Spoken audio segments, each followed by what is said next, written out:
Hello everyone, welcome back to our channel. তো এই ভিডিওতে শেয়ার করছি আমি আর জয়ন্ত বছরের প্রথম দিনটা কিভাবে কাটালাম। আসলে আগের থেকেই আমাদের প্ল্যান ছিল বছরের প্রথম দিন আমরা কোথাও একটা ঘুরতে যাব। আসলে এই বছর আমাদের কোনো পিকনিকের প্ল্যান ছিল না, তো সেই জন্য আমি আর জয়ন্ত ঘুরতে গিয়েছিলাম রকি আইল্যান্ডে। তো রকি আইল্যান্ড আমাদের বাড়ির থেকে যেতে প্রায় 2-2.5 ঘন্টা সময় লাগে। আর ঘুরতে বের হওয়ার আগে আমরা পুজোও দিয়েছি, সেটা আর ভিডিও করা হয়নি। আর আমাদের এখানে 1 তারিখে এত ঠান্ডা ছিল, ভীষণ ঠান্ডা ছিল। আমরা যখন বের হই তখন তো ভীষণ কুয়াশা ছিল। তো কিছু দূর যাওয়ার পরে দেখি যে হালকা হালকা রোদ উঠেছে। আর পাহাড়ে পৌঁছে গিয়ে দেখো আমার মুখের হাসি, দেখো যে আমি কত খুশি।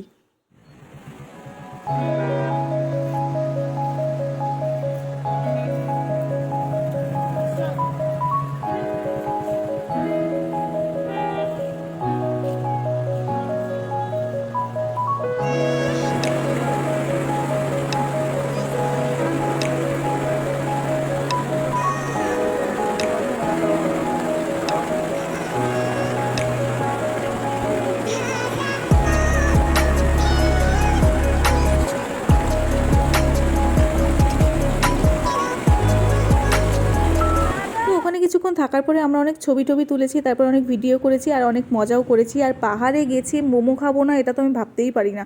তো আমরা ওখানে 2 প্লেট মোমো খেয়েছি, মানে আমিও 2 প্লেট, জয়ন্তও 2 প্লেট। আর তারপরে হচ্ছে একটু কোল্ড ড্রিঙ্কসও খেতে ইচ্ছে করছিল, ঠান্ডার মধ্যে আরও ঠান্ডা ঠান্ডা খেতে ইচ্ছে করছিল, তাই কোকো কলা খেয়েছি। আর ওখানে লোকাল মার্কেটের থেকে আমি কতগুলো কটন ক্যান্ডি কিনেছি। কিছুক্ষণ থাকার পরে আমরা বাড়ির জন্য রওনা দিয়ে দিয়েছিলাম। আর পাহাড়ের রাস্তা এত খারাপ, এত খারাপ, মানে খুবই খারাপ। গোটা রাস্তাটা ভাঙা আর জল জমে আছে। আর আমার তো বাইকে বসে থেকে ঝাঁকুনিতে কোমরই ব্যথা হয়ে গেছে, তো আর ভালো লাগছিল না, মনে হচ্ছিলো এবার বাড়ি যাব কতক্ষণে। আর একটু সন্ধ্যা সন্ধ্যাও হয়ে আসছিল, দেখো কুয়াশাও পড়ে গেছে, জানি না ক্যামেরাতে কতটা বোঝা যাচ্ছে, ওই দূরে আর কি কুয়াশা পড়ে গেছে। তো বাড়ি আসার পথে আমরা একটা চায়ের দোকানে দাঁড়িয়েছি চা খাওয়ার জন্য।